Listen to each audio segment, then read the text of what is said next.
Puji Tuhan, Shalom Bapak Ibu Saudara Jemaat Home Ministry dimanapun Anda berada yang mengikuti ibadah melalui online pada saat ini.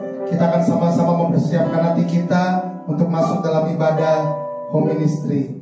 Kita sama-sama menyembah Tuhan. Namun sebelumnya kita mau berdoa kepada Tuhan. Kemuliaan bagi Tuhan di tempat maha tinggi.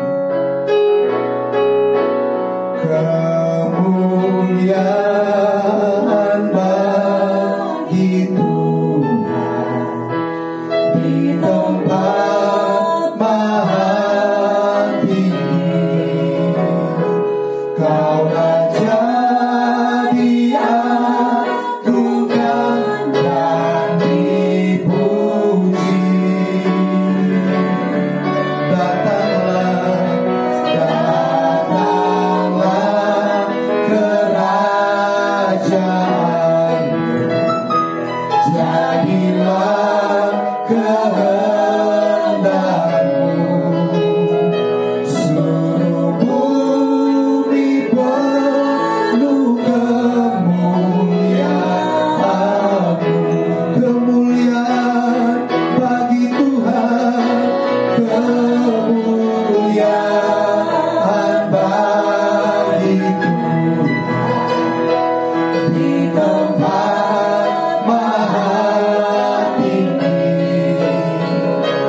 Kau Raja diagungkan dan dipuji. Datanglah, datanglah kerajaan-Mu. Jadilah kehendak-Mu. Seluruh bumi penuh kemuliaan-Mu. Seluruh bumi penuh kemuliaan-Mu. Seluruh bumi penuh kemuliaan-Mu. Mari kita sama-sama berdoa. Kami mengucap syukur Bapa. Terima kasih Tuhan Yesus untuk penyertaan-Mu, untuk kasih setia-Mu, untuk kebaikan-Mu yang kami rasakan selama 1 minggu ini. Semuanya kami tidak dapat membalas Tuhan, tapi kami mau bersyukur, kami mau memuji, menyembah-Mu. Bahkan kami mau diubahkan oleh kebenaran firman-Mu ya Bapa. Kami percaya dimanapun kami berada, tidak menghalangi kuasa Tuhan, kuasa Roh Kudus untuk bekerja di tengah-tengah kami, mengubahkan kami, menguatkan kami, bahkan yang sakit disembuhkan di dalam nama Tuhan Yesus Kristus.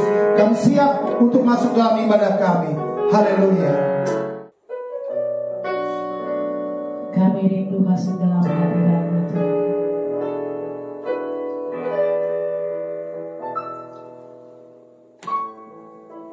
Kerinduanku berada dekat-Mu Tuhan. Kerinduanku selalu senangkan hati-Mu. Tak pernah ku bayangkan hidupku tanpa-Mu.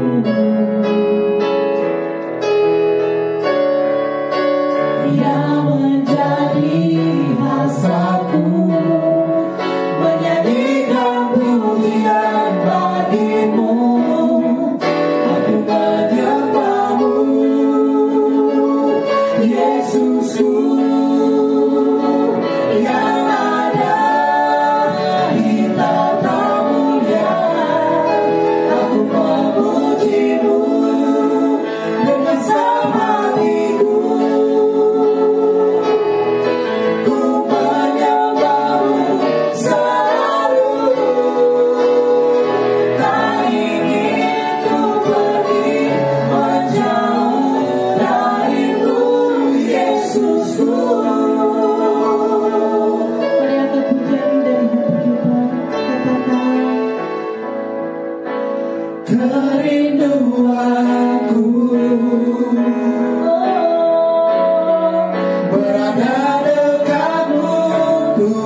Tuhan, kita akan bersorak dan memuji Tuhan. Haleluya. Mari kita tetap tinggal berdiri. Kita akan mengatakan nyanyi glory bagi Sang Raja. Haleluya.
Mari kita sambut Sang Raja.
Satu-satunya yang kami andalkan dalam hidup kami.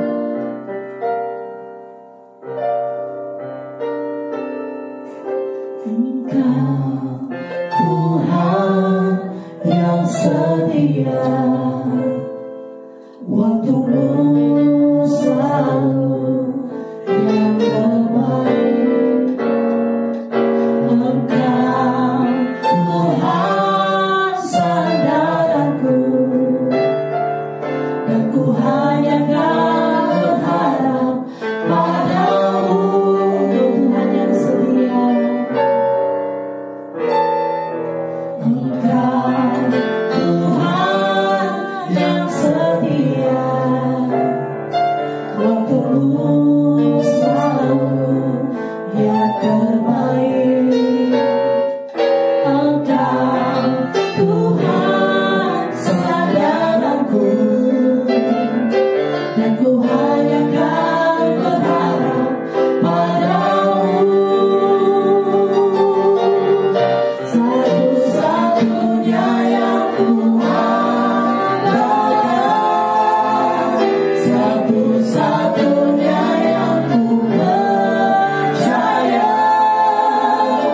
Engkau sumber kekuatan, sumber pengharapan, sumber kedamaian.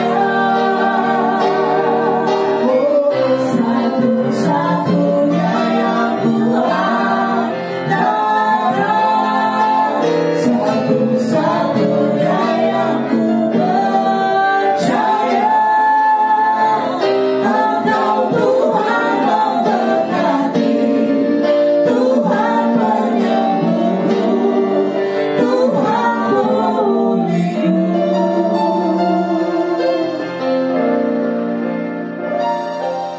Engkau Tuhan yang setia, waktumu selalu yang terbaik. Engkau Tuhan sandaranku, dan ku hanya berharap padamu.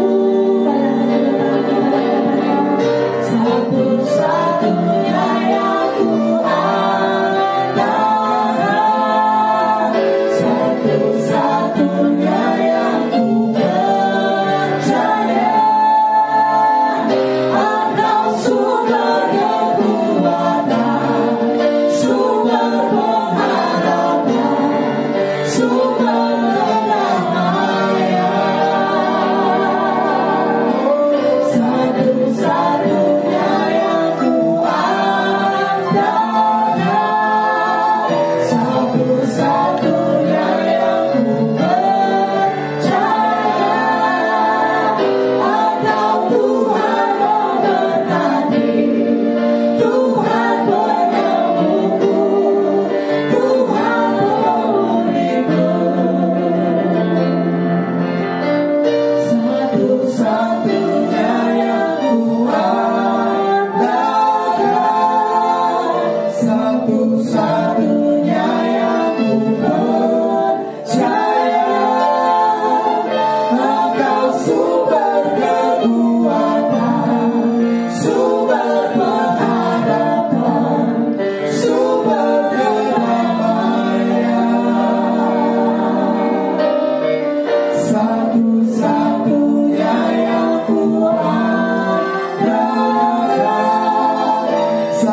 Puji nama Tuhan, Shalom Bapak Ibu Saudara, jemaat Tuhan yang dikasihi oleh Tuhan Yesus Kristus. Saya mengucap syukur, saya boleh membagikan kebenaran firman Tuhan kepada Bapak Ibu Saudara sekalian yang menyaksikan siaran ibadah online dari Home Ministry ini. Juga saya menyapa jemaat Home Ministry dimanapun berada, yang ada di Jawa Barat, shalom semuanya, yang ada di Jakarta, shalom, yang ada di Manado, yang ada dimanapun. Saya percaya bahwa ini bukan sebuah kebetulan, ini bukan sebuah rutinitas, tapi kita mau sama-sama bertumbuh di dalam Tuhan, amin. Kita akan membahas kebenaran firman Tuhan, namun sebelum saya membagikan firman Tuhan, saya mengajak setiap kita untuk sama-sama kita berdoa. Mohon pimpinan Roh Kudus untuk memberikan pengertian buat setiap kita akan kebenaran firman Tuhan yang akan saya sampaikan. Mari kita satukan hati kita mau berdoa. Terima kasih Bapa di sorga, terima kasih Tuhan Yesus, terima kasih Roh Kudus untuk hari yang Kau berikan buat setiap kami, di mana 1 minggu lamanya kami boleh menyelesaikan pekerjaan kami. Dan sekarang kami berkumpul bersama-sama dimanapun kami berada untuk beribadah, walaupun hanya melalui online. Tapi kami yakin dan percaya tidak membatasi kuasa Roh Kudus untuk bekerja di dalam diri setiap kami, dimanapun kami berada. Oleh sebab itu ya Tuhan Yesus, ya Roh Kudus, tolong bantu kami. Tolong bantu kami untuk kami boleh mengerti apa yang menjadi pemikiran-Mu, apa yang menjadi kehendak-Mu di dalam kehidupan kami pribadi lepas pribadi. Tolong bantu kami dengan kuat kuasa Roh Kudus-Mu. Apa yang tidak ditanam oleh Bapa di sorga, dicabut sampai kepada akar-akarnya di dalam nama Tuhan Yesus Kristus. Dan Roh Kudus tolong bantu hamba-Mu yang menyampaikan kebenaran firman-Mu, supaya hamba boleh menyampaikan dengan kata-kata yang sederhana, sehingga kami semua boleh mengerti dan memahami apa yang Kau kehendaki dalam kehidupan kami, sehingga nama Tuhan Yesus dipermuliakan melalui kehidupan kami. Terima kasih kami boleh memuji dan menyembah-Mu tadi Tuhan. Biarlah itu menjadi dupa yang harum di hadapan-Mu, yang boleh Engkau terima Tuhan sebagai persembahan yang wangi dan berkenan di hadapan-Mu. Terima kasih Bapa. Terima kasih Tuhan Yesus, terima kasih Roh Kudus. Berbicaralah buat setiap kami. Kami rindu mendengarkan. Hanya di dalam nama Tuhan Yesus, semua yang siap mendengarkan firman Tuhan bersama saya katakan, amin. Puji nama Tuhan. Saya akan membagikan sebuah topik tentang penyembahan. Jadi penyembahan ini sebuah topik yang sangat luas untuk kita bahas. Ada banyak hamba-hamba Tuhan yang membahas tentang hal ini. Dan ada bermacam-macam pengupasan tentang penyembahan. Bapak Ibu Saudara, saya percaya sudah sering lihat di YouTube. Tapi yang saya mau bagikan hari ini buat saudara adalah penyembahan di dalam perjanjian baru. Dan ada sedikit nanti pengalaman saya selama kurang lebih 25 tahun di dalam bidang pujian penyembahan. Saya tertarik membagikan mengenai penyembahan dalam topik penyembahan di zaman perjanjian baru di mana kita hidup sekarang ini. Ada banyak hamba Tuhan lain yang juga membagikan penyembahan dari versi perjanjian lama mengenai tabernakel Musa, mengenai Daud dan sebagainya. Memang tidak bisa dipungkiri Bapak Ibu Saudara bahwa konsep kita tentang teologi itu banyak dipengaruhi oleh pengajaran yang pernah kita dengar sebelumnya. Apa yang kita yakini tentang suatu pengajaran atau tentang teologi yang pernah kita dengar sebelumnya. Banyak orang berpikir contohnya, dan mungkin saudara juga, bahwa penyembahan itu mengenai alat-alat musik. Banyak orang berpikir penyembahan itu mengenai seorang WL yang berdiri di depan, seorang singers yang ada di mimbar. Padahal kalau saudara baca pada hamba Tuhan pada zaman dahulu, mereka pun mengajar tentang penyembahan, tapi tidak sambil main keyboard kan. Pada zaman-zaman dahulu, contohnya Paulus. Paulus itu mengajar mengenai penyembahan Bapak Ibu Saudara. Tapi Paulus mengajar mengenai penyembahan tidak sambil main gitar. Paulus mengajar tentang penyembahan kepada Yesus sebagai Raja. Dalam terminologi atau peristilahan tentang kata terminologi itu, yaitu Paulus menggunakan kata Kristus. di mana kata Kristus itu berasal dari bahasa Yunani yang berbunyi Kristos, yang berarti diurapi, yang diurapi. Artinya dituangi minyak di kepalanya. Di mana pengurapan itu biasa dilakukan di kalangan bangsa Israel sebagai tanda bahwa orang itu diurapi mendapatkan jabatan atau kedudukan khusus ketika dia diurapi. Jadi waktu Paulus mengajar tentang Kristus, dia mengajar tentang Yesus sebagai Raja. Nah, ada banyak pengajaran tentang penyembahan yang biasa juga Bapak Ibu Saudara nonton di YouTube. Dan Bapak Ibu Saudara sekarang banyak literalisasi yang bisa Bapak Ibu Saudara dapatkan tentang penyembahan. Tapi sore hari ini yang saya mau sharingkan dengan teman-teman hari ini adalah begini. Menyembah karena mengenal. Minggu lalu Pastor Doni pun sudah membahas tentang pengenalan akan Tuhan. Pastor Doni sudah membagikan bagaimana pengenalan kita akan Tuhan. Dan saya percaya kita semua diberkati dengan apa yang Pastor Doni bagikan minggu yang lalu. Dan hari ini saya mau bagikan bagaimana kita bisa menyembah dengan benar. Kita buka ayatnya sama-sama di dalam Yohanes 4 ayat 23. Yohanes 4 ayat 23, demikian firman Tuhan. Tetapi saatnya akan datang dan sudah tiba sekarang, bahwa penyembah-penyembah benar akan menyembah Bapa dalam roh dan kebenaran. Sebab Bapa menghendaki penyembah-penyembah demikian. Ada kata menyembah di dalam Yohanes 4 ayat 23. Itu menggunakan kata Yunani proskuneo.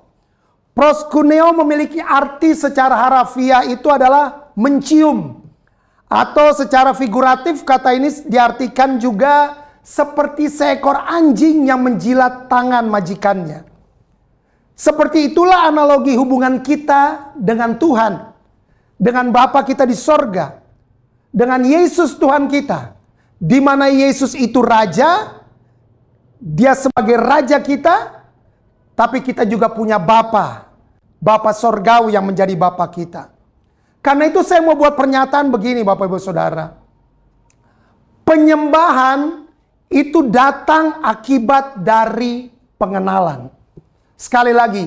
Penyembahan datang akibat dari pengenalan. Setuju ya Bapak Ibu Saudara? Jangankan untuk menyembah Bapak Ibu Saudara. Kalau misalnya Bapak Ibu Saudara atau saya ketemu dengan seseorang di jalan. Dan Bapak Ibu Saudara atau saya tidak saling mengenal.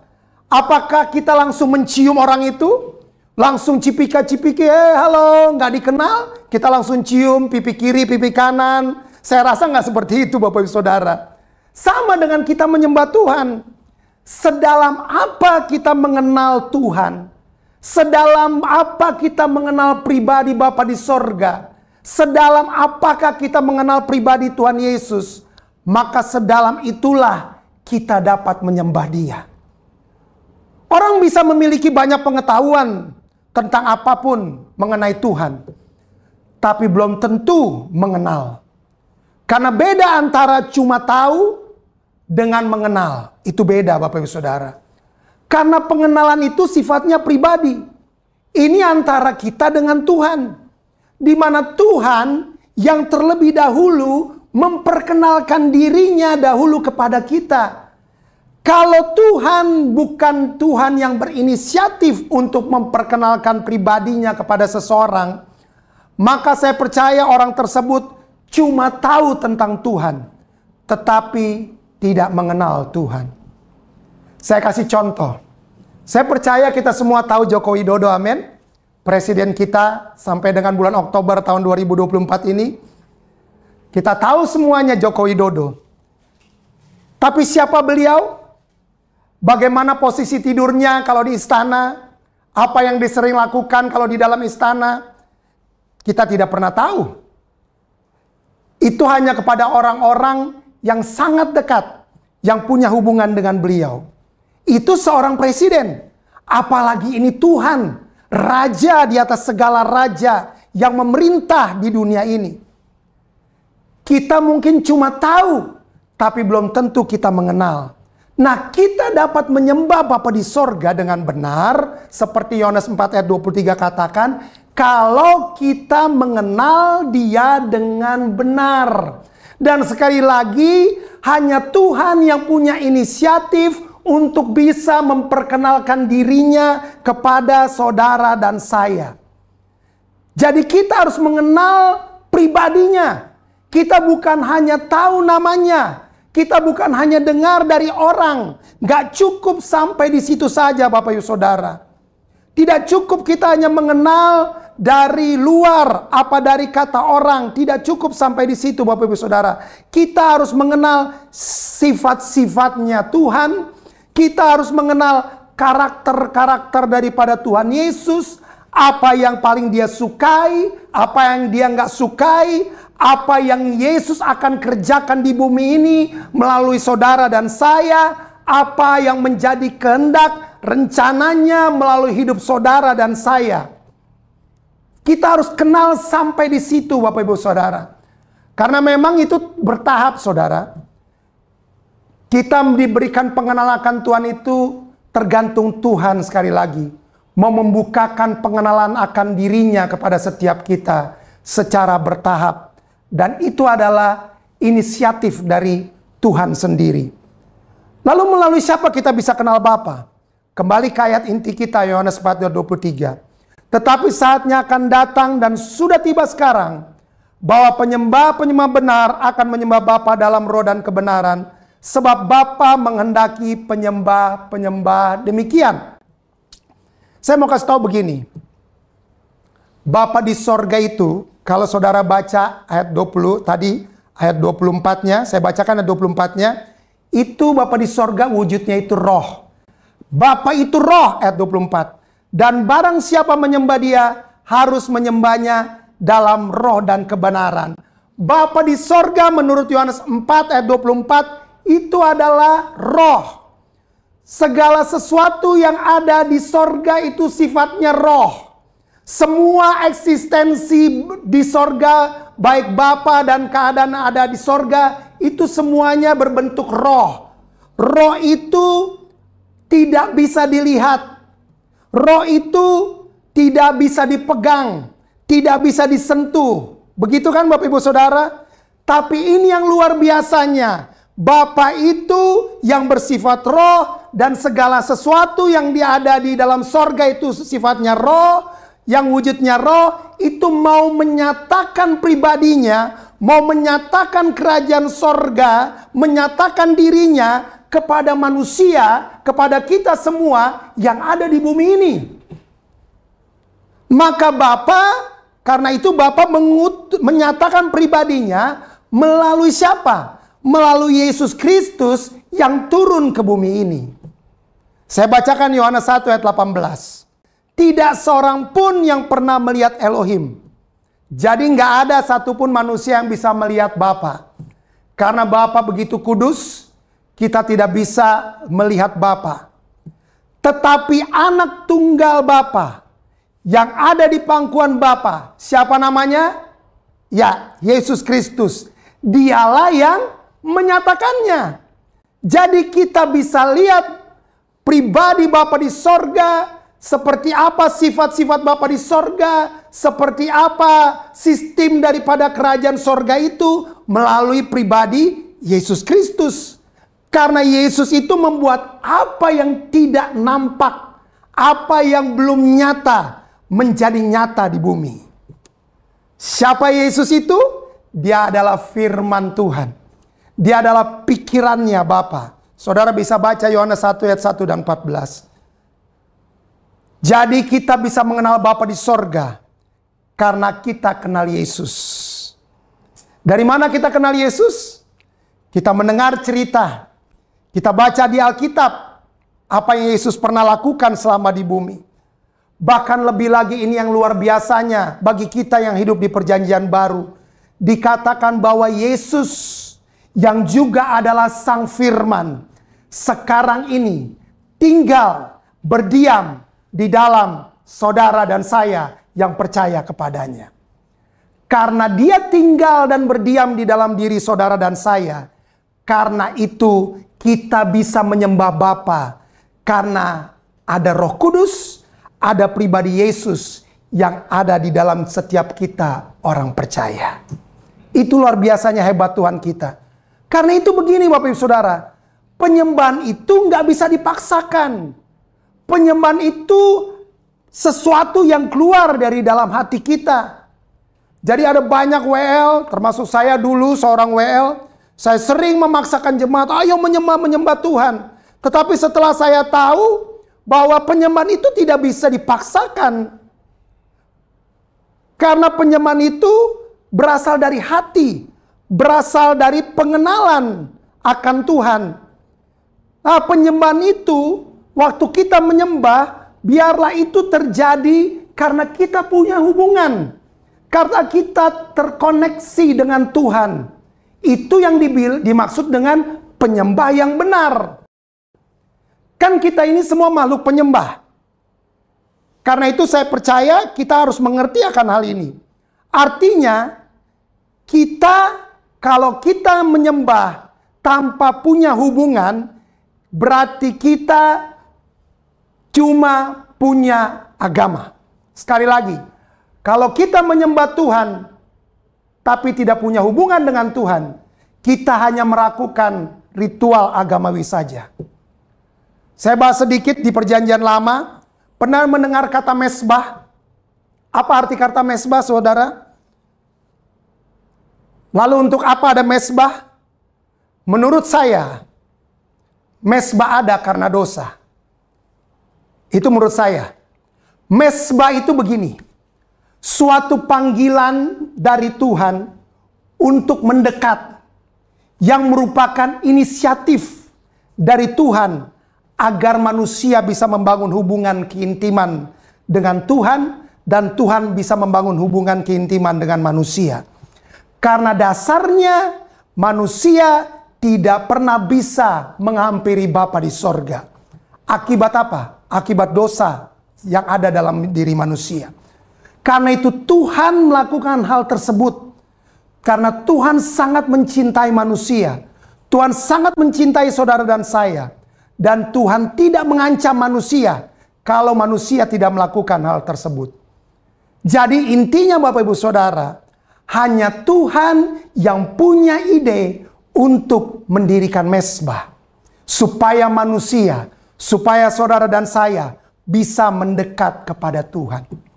Manusia gak punya ide untuk hal itu.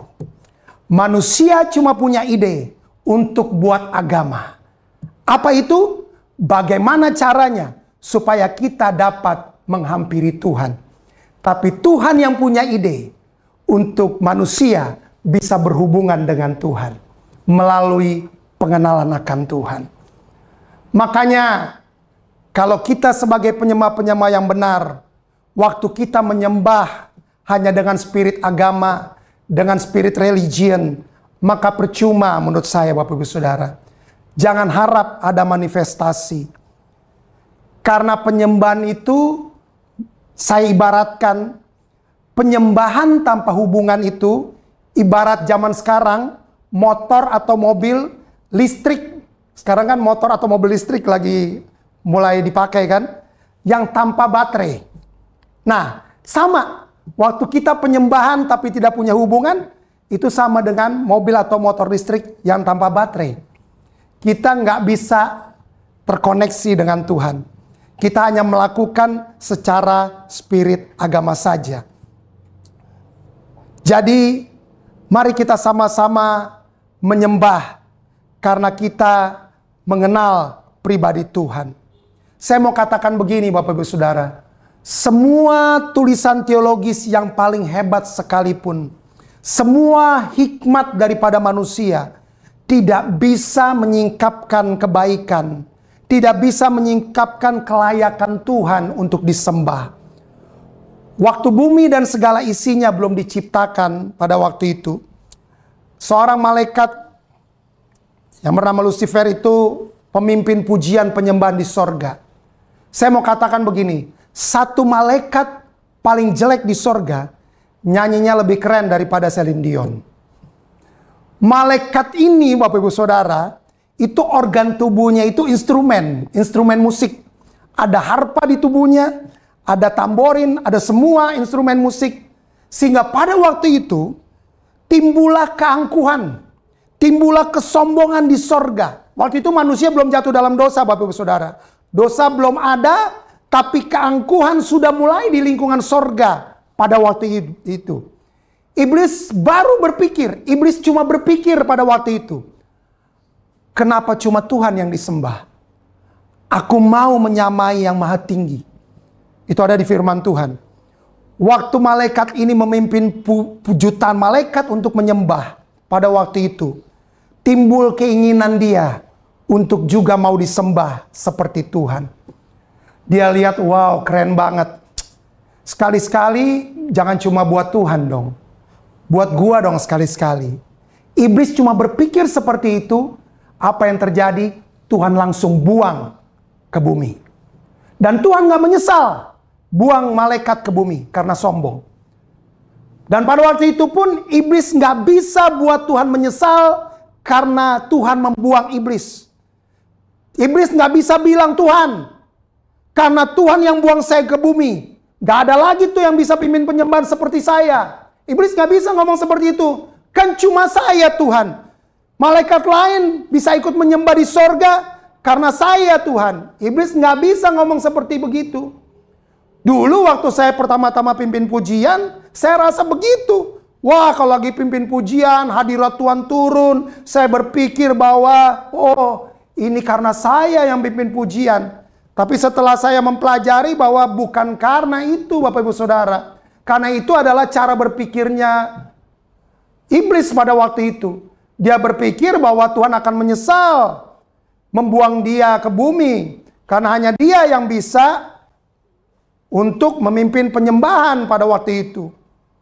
Jadi waktu malaikat baru berpikir seperti begitu, malaikat buat salah, melakukan kesalahan dengan berpikir kesombongan seperti itu, yang Tuhan lakukan adalah langsung Tuhan buang dia ke bumi. Tapi waktu manusia buat salah, kesedihan ada di dalam hati Bapa.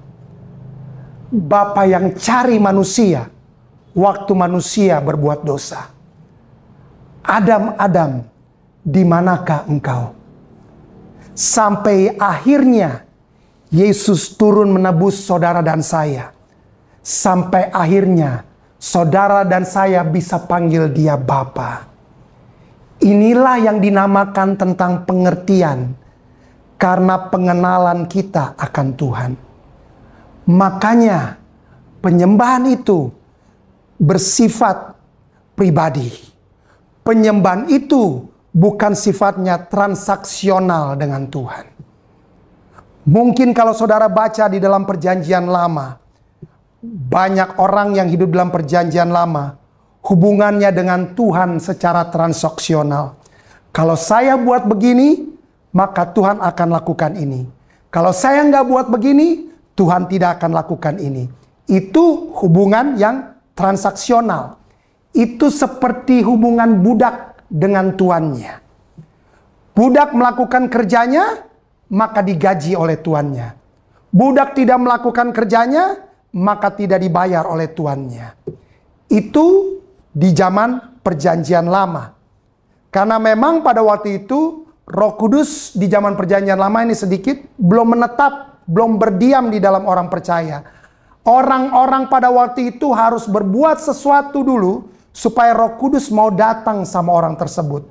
Tapi puji Tuhan, sekarang ini buat kita, saudara dan saya yang sudah menerima dan menjadikan Yesus sebagai Tuhan dan Raja dalam hidup kita, status saudara dan saya sekarang ini adalah anak-anak Bapa di sorga. Makanya Roh Kudus sudah tidak lagi keluar masuk dari diri kita, tapi Roh Kudus sudah Tuhan tetapkan untuk menetap dan berdiam di dalam diri saudara dan saya yang percaya kepada Tuhan Yesus Kristus. Berikan kemuliaan bagi Tuhan kita Yesus Kristus.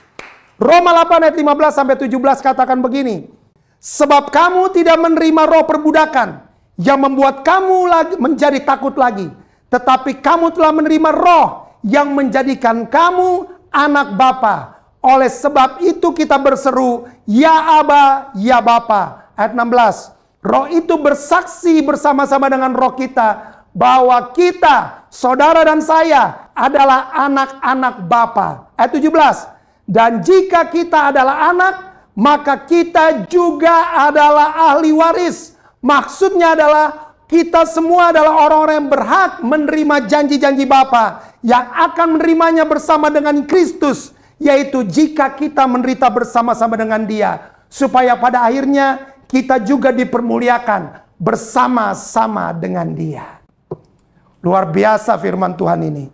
Jadi tanamkan dalam diri saudara, kita bukan lagi menyembah untuk secara transaksional, tapi kita menyembah karena kita mengenal siapa Tuhan yang kita sembah. Jadi, waktu saudara buat dosa, Roh Kudus tidak pernah meninggalkan saudara. Dia berduka, tapi kemudian Roh Kudus menginsafkan kita akan dosa. Jangan pernah terintimidasi. Kembali kepada Tuhan. Kalau saudara saat ini sedang jauh dari Tuhan, karena saudara membuat dosa, berbuat pelanggaran, kembalilah kepada Tuhan. Tuhan tidak pernah menolak saudara. Roh Kudus dalam diri saudara yang percaya kepada Yesus Kristus, yang akan menginsafkan saudara akan dosa. Dan Dia terus berdiam dalam hidup saudara dan saya. Yang percaya katakan amin. Karena itu penyembahan di perjanjian baru itu begini. Itu ekspresi kasih Yesus yang ada di dalam kita, orang-orang yang percaya kepadanya. Waktu saudara dan saya sedang menyembah, kita menyatakan kekaguman kita kepada Tuhan. Nggak ada unsur yang menakutkan di dalamnya. Nggak ada Bapak Saudara. Kalau menakutkan itu bukan kita menyembah Bapa, tapi kita sedang menyembah Baal. Nah, kita seringkali orang percaya terjebak dengan cara penyembahan kepada Baal. Bagaimana caranya? Berteriak dari pagi sampai petang. Berteriak, Tuhan, tolong. Sama dengan waktu orang-orang zaman dulu menyembah kepada Baal. Berteriak dari pagi sampai petang. Konsep perjanjian baru bukan lagi seperti begitu. Konsep perjanjian baru adalah kita menyembah karena Tuhan sudah hadir di dalam kita orang percaya. Tuhan sudah ada di dalam saudara dan saya, tadi saya katakan sebelumnya. Maka istilah yang saya pakai itu bukan lagi, kalau saya pribadi bukan lagi kata menjamah. Karena menjamah itu bahasa perjanjian lama menurut saya. Tapi ya bahasa yang saya pakai adalah biarlah Roh Kudus itu memenuhi dan memanifestasikan kasih dan kuasanya yang ada dalam diri kita, agar dunia boleh melihat kasih dan kuasa Tuhan yang sudah ada dalam diri saudara dan saya. Dan masa perjanjian baru sekarang ini, kita nggak lagi berusaha untuk masuk ke dalam hadirat Tuhan. Karena kita prinsipnya sudah selalu ada dalam hadirat Tuhan. Roh Kudus tadi saya katakan sudah ada dalam diri saudara. Kita lagi dimanapun, saudara lagi berada dimanapun, saudara dan saya sedang ada di dalam hadirat Tuhan. Bukan hanya waktu kita lagi ada di gereja, saudara ada dalam hadirat Tuhan. Bukan hanya waktu saudara lagi menyembah Tuhan, saudara ada dalam hadirat Tuhan. Tapi dimanapun, saudara lagi sekolah, saudara lagi kuliah, saudara lagi kerja, saudara sedang dalam penyembahan kepada Tuhan. Dimanapun kita berada, sekali lagi, apapun yang kita kerjakan, kita sedang menyembah Tuhan. Waktu kita kumpul dalam ibadah, di gereja, dimanapun, kita lagi kumpul bersama secara korporat untuk menyembah Tuhan. Jadi bukan lagi mengandalkan seorang atau pendeta untuk membawa hadirat Tuhan. Tapi memang perlu ada orang yang memimpin dan mendukung supaya teratur. Dan seorang yang diberikan Tuhan karunia untuk pelayanan itu.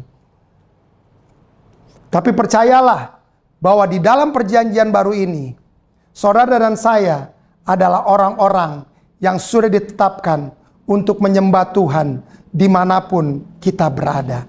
Itu luar biasanya anugerah yang Tuhan berikan buat setiap kita untuk menyembah di dalam masa perjanjian baru sekarang ini. Nah, di masa sekarang ini, di mana kehidupan kita di perjanjian baru ini Firman Tuhan katakan bahwa kita semua adalah imamat rajani. 1 Petrus 2 ayat 9 bilang begini. Tetapi kamulah bangsa yang terpilih, imamat yang rajani, bangsa yang kudus, umat kepunyaan Elohim sendiri, supaya kamu memberitakan perbuatan-perbuatan besar dari Dia yang telah memanggil kamu keluar dari kegelapan kepada terangnya yang ajaib. Kita adalah imamat rajani karena Yesus ada dalam diri kita masing-masing yang percaya kepadanya. Kita sudah tidak lagi berusaha masuk dalam hadirat Tuhan, tapi kita selalu ada di dalam hadiratnya Tuhan. Itu kebenaran yang saya mau sampaikan tentang pujian penyembahan. Kita percaya dengan anugerah Tuhan, kita berubah cara berpikir kita sekarang ini, supaya kita boleh tahu posisi kita sekarang ini sebagai penyembah-penyembah Tuhan. Saudara yang ada dimanapun saudara berada, mungkin saudara bukan seorang pemimpin pujian, saudara seorang pekerja, saudara seorang petani, seorang pekebun, saudara seorang buruh, saudara seorang guru, saudara sedang melakukan tugas apapun, saudara melakukannya karena saudara sedang menyembah Tuhan melalui apa yang saudara lakukan, saudara kerjakan, yang Tuhan berikan kepada setiap saudara dan saya. Karena itu Bapak Ibu Saudara, ini sedikit pengalaman saya bagikan. Saya itu kalau anak-anak saya lagi sakit, biasanya saya nggak langsung bawa ke dokter. Biasanya kakek neneknya langsung ketika anak saya lagi sakit demam, langsung bilang, sudah bawa aja ke dokter. Coba telepon dokter dulu.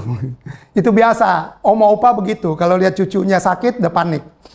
Tapi saya ngomong sama orang tua saya, nanti mam, nanti pap, saya berdoa dulu.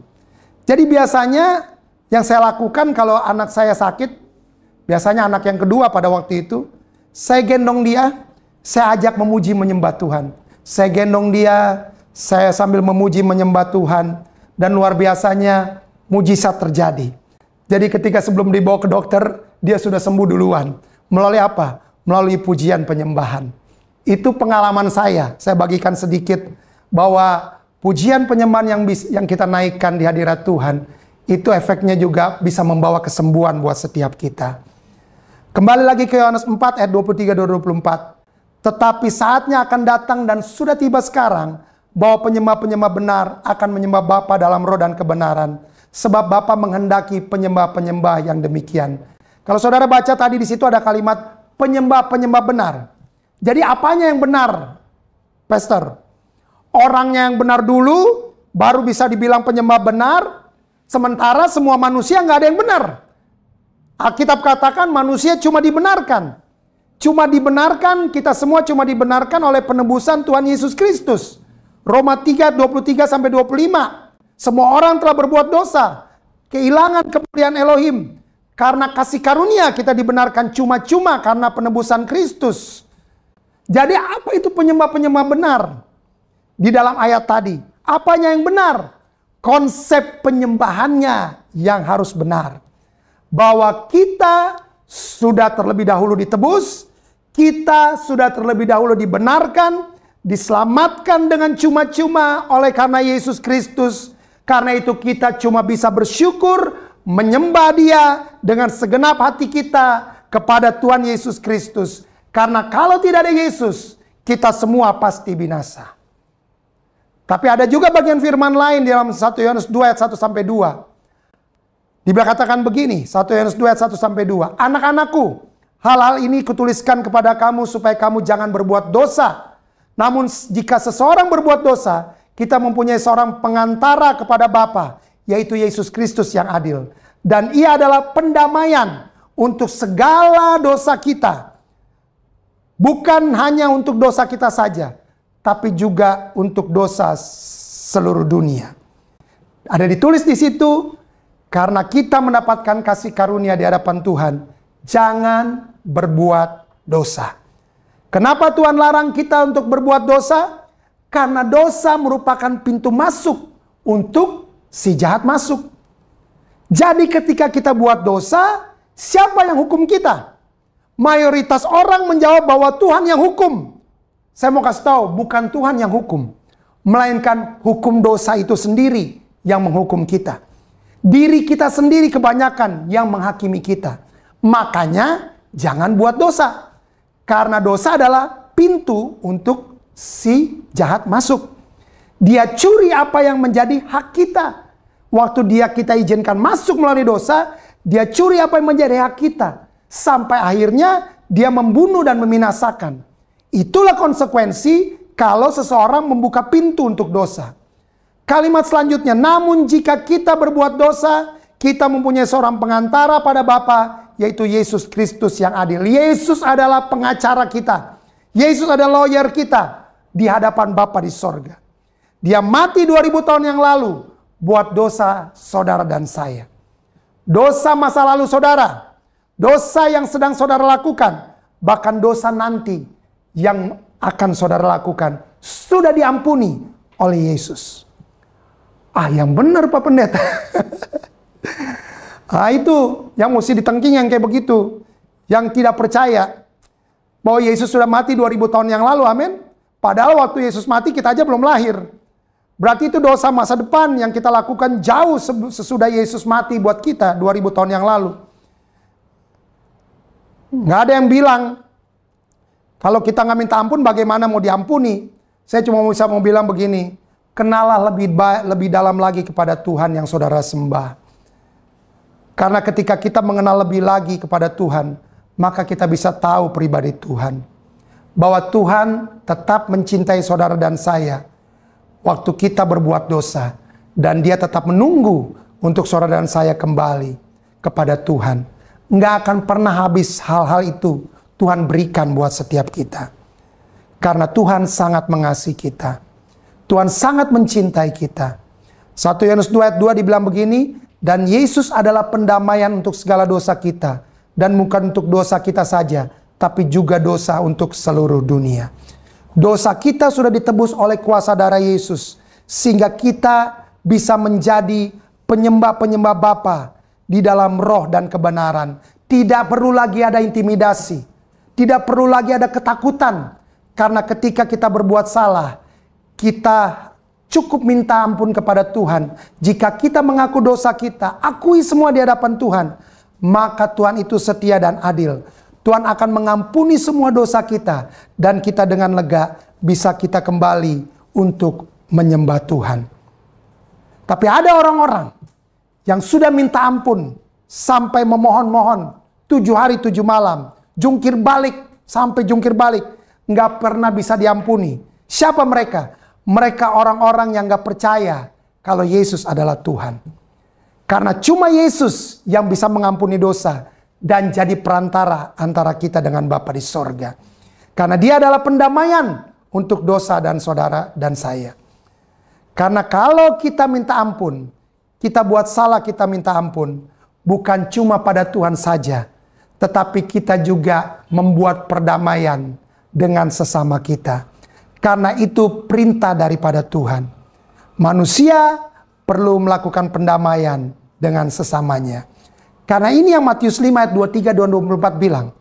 Sebab itu, jika engkau mempersembahkan persembahanmu di atas mezbah, jika engkau mau menyembah Tuhan, dan engkau teringat akan sesuatu yang ada di dalam hati saudaramu terhadap engkau, kita bilang, tinggalkanlah persembahanmu di depan mezbah itu, pergi berdamai dahulu dengan saudaramu, lalu engkau kembali untuk menyembah Tuhan, untuk mempersembahkan persembahanmu kepada Tuhan.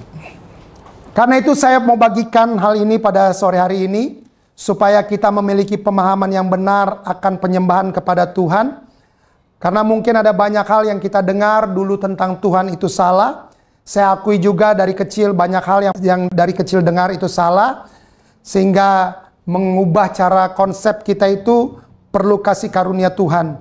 Mengubah cara kita untuk menyembah Tuhan itu perlu kasih karunia daripada Tuhan. Sekali lagi, mari datang kepada Tuhan. Mari menyembah Tuhan karena kita mengenal Tuhan Yesus. Saya mau berdoa buat setiap kita supaya Tuhan memberikan kasih karunia-Nya untuk membukakan kepada saudara dan saya lebih lagi akan pribadinya, kebaikannya, kuasanya yang dia sudah berikan buat saudara dan saya, supaya kita bisa menyembah Bapa di dalam roh dan kebenaran. Karena kita adalah penyembah-penyembah Bapa, karena ada Yesus, ada Roh Kudus di dalam diri setiap saudara dan saya. Biarlah firman Tuhan pada sore hari ini membukakan pengertian kita akan penyembahan yang benar, menyembah yang benar, dengan konsep cara berpikir yang benar, yang Tuhan bukakan buat setiap kita sore hari ini. Amin. Mari kita berdoa. Terima kasih Bapa di sorga untuk kebenaran firman-Mu. Hamba-Mu sudah menyampaikan apa yang menjadi isi hati-Mu dan pemikiran-Mu Tuhan. Hamba terbatas, hamba sangat terbatas. Tapi biarlah Roh Kudus yang lebih lagi memberikan pengertian buat mereka. Ketika mereka menyembah kepadamu, ketika umat-Mu membaca firman-Mu, Tuhan memberikan pengenalan akan Engkau ke dalam pribadi setiap mereka. Apa yang Tuhan sudah buat kepada hamba-Mu ini, tolong Tuhan lakukan juga kepada mereka Tuhan. Lakukan kepada anak-anak-Mu yang sedang menonton ibadah online ini, yang sedang mengikuti ibadah ini secara online. Supaya kami semua bisa mengenal Tuhan lebih dalam lagi. Dan kami bisa menyembah-Mu di dalam roh dan kebenaran lebih dalam lagi. Terima kasih untuk kebenaran firman-Mu. Terima kasih untuk Roh Kudus-Mu. Terima kasih untuk semua yang Kau lakukan. Segala hormat, pujian, kemuliaan hanya bagi nama Yesus Kristus Tuhan. Haleluya. Amin. Sobat Home Ministry dimanapun Anda berada, saat ini kita akan masuk dalam sakramen perjamuan kudus. Dan saya persilakan saudara yang ada di rumah untuk bangkit berdiri. Bagi saudara-saudara yang saat ini sudah menyiapkan sarana perjamuan kudus, mohon dipegang. Dan kita akan doakan sama-sama. Di dalam nama Tuhan Yesus saat ini kami mengangkat roti dan anggur ini. Kami kuduskan, kami sucikan di dalam nama Tuhan Yesus, menjadi layak digunakan untuk perjamuan kudus ini. Dalam nama Tuhan Yesus, haleluya, amin. Saudara, dengarkanlah ketetapan perjamuan kudus. Yesus berfirman, "Akulah roti hidup yang telah turun dari sorga. Jikalau seorang makan dari roti ini, ia akan hidup selama-lamanya.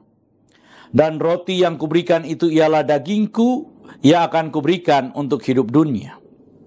Maka kata Yesus kepada mereka, "Aku berkata kepadamu, sesungguhnya jikalau kamu tidak makan daging anak manusia dan minum darahnya, kamu tidak akan mempunyai hidup dalam dirimu. Barang siapa makan dagingku dan minum darahku, ia mempunyai hidup yang kekal, dan aku akan membangkitkan dia pada akhir zaman. Sebab dagingku adalah benar-benar makanan, dan darahku adalah benar-benar minuman. Barang siapa makan dagingku dan minum darahku, ia tinggal di dalam aku dan aku di dalam dia. Sama seperti Bapa yang hidup mengutus aku dan aku hidup oleh Bapa, demikian juga barang siapa yang makan aku akan hidup oleh aku.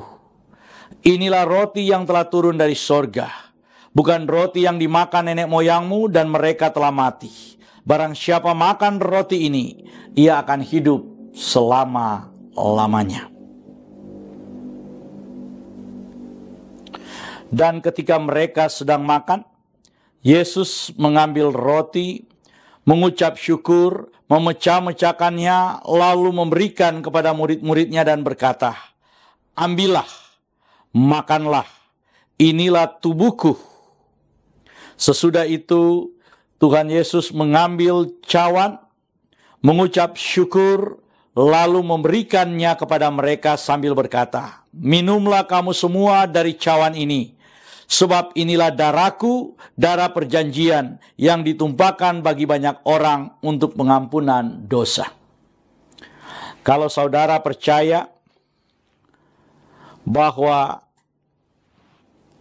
roti dan anggur ini adalah penyatuan dengan tubuh Tuhan Yesus Kristus, mari kita angkat lebih tinggi. dari kepala kita. Dan mari kita sama-sama mengaku. Dalam nama Tuhan Yesus, saya percaya. Inilah tubuh dan darah Tuhan Yesus. Kalau saya makan tubuh Tuhan Yesus Kristus dan minum darah Tuhan Yesus, maka saya percaya semua dosa-dosa saya telah diampuni oleh Tuhan.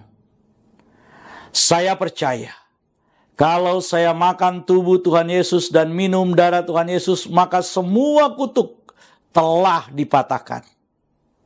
Saya percaya kalau saya makan tubuh dan minum darah Tuhan Yesus, maka semua sakit penyakit saya telah disembuhkan. Saya percaya, kalau saya makan tubuh Tuhan Yesus dan minum darah Tuhan Yesus, maka saya mendapat bagian dalam tubuh Kristus. Dan saya akan diberi tubuh kemuliaan. Dan Tuhan akan mengangkat saya ketika Tuhan Yesus datang di awan-awan yang permai untuk menyatu dan bertemu dengan Dia.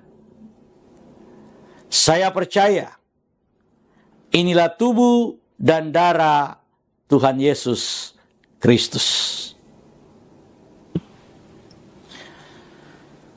Kita angkat lebih dulu tubuh Tuhan Yesus Kristus dan kita berkata, inilah tubuh Tuhan Yesus Kristus dalam nama Tuhan Yesus. Kita minum darah Tuhan Yesus Kristus dan kita berkata dalam nama Tuhan Yesus Kristus.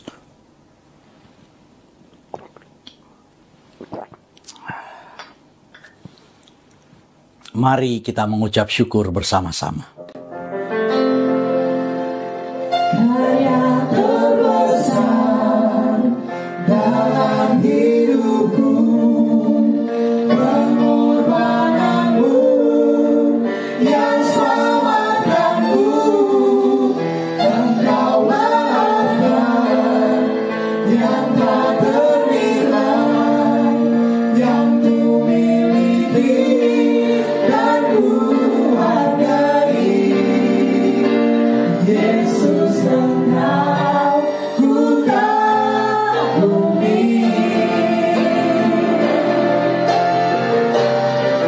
Karya terbesar dalam hidupku, pengorbananmu yang selamatkanku, Engkaulah harta yang tak ternilai, yang ku miliki dan ku hargai.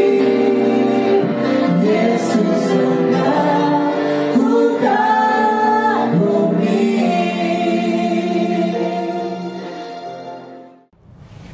Jemaat Tuhan yang dikasihi Tuhan, saya ajak kita semua untuk menerima berkat daripada Tuhan.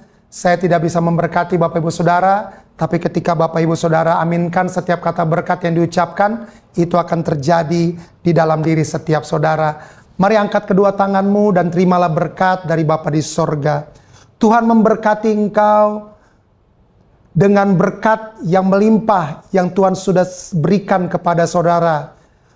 Diberkatilah hidupmu, diberkatilah keluargamu, suami, istri, anak, dan cucumu.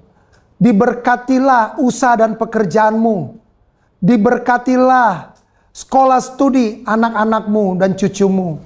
Yang terutama diberkatilah rohanimu, semakin naik dan bukan semakin turun. Pengenalan Tuhan terjadi di dalam hidupmu. Tuhan memberkati engkau dan melindungi engkau. Tuhan menyinari engkau dengan wajahnya dan memberi engkau kasih karunia.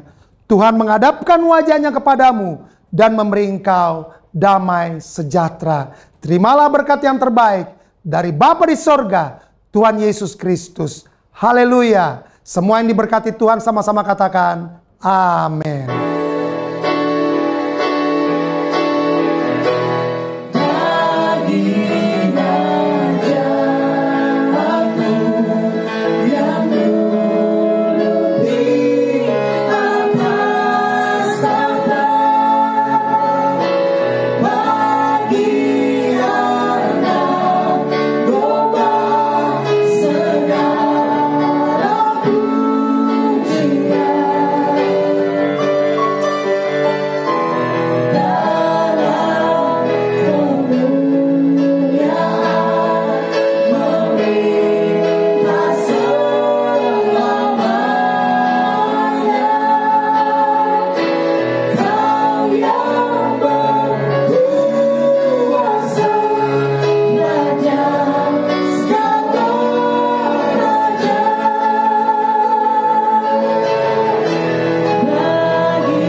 selamat hari Minggu. Tuhan Yesus memberkati kita semua. Shalom.